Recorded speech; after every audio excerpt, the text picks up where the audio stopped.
Okay, the topic we're looking at today is proving the slope criterion for parallel or perpendicular lines.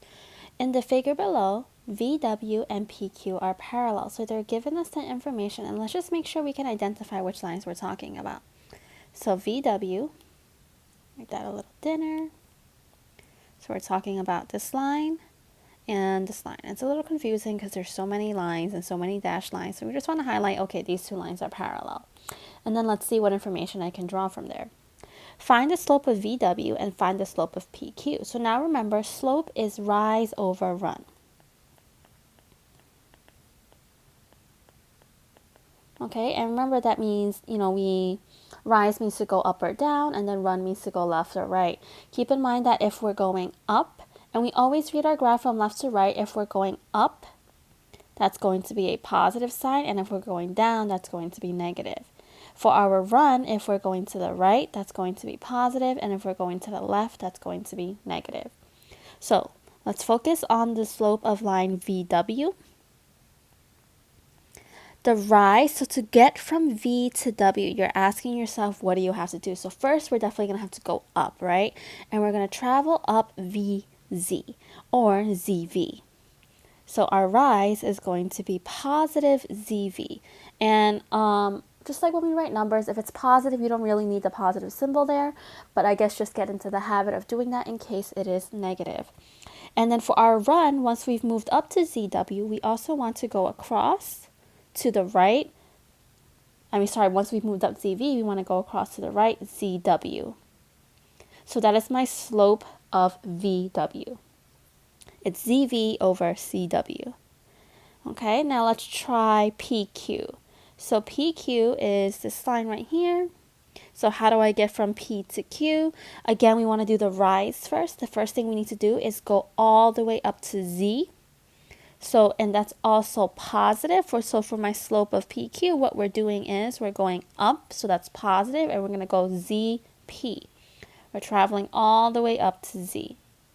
And then for our run, we're moving to the right. So that tells me again, it's going to be positive. And what are we traveling? We're traveling from Z to Q. So positive ZQ.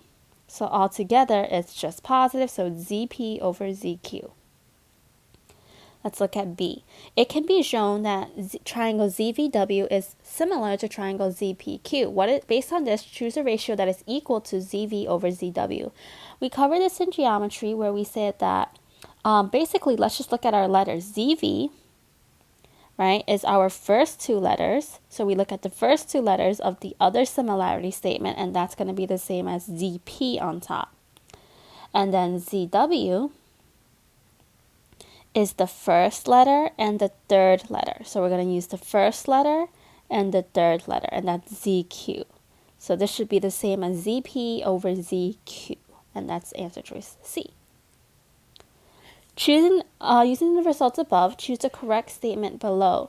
So what I do know is that since these lines are parallel, their slopes should be the same, right? Nothing to do with 1 or -1. I just know that they should be the same. We don't know their numbers, so we can't really say that they are equal to 1. This happens if they are perpendicular when you multiply them. Hold on. So slopes being equal, this would mean parallel.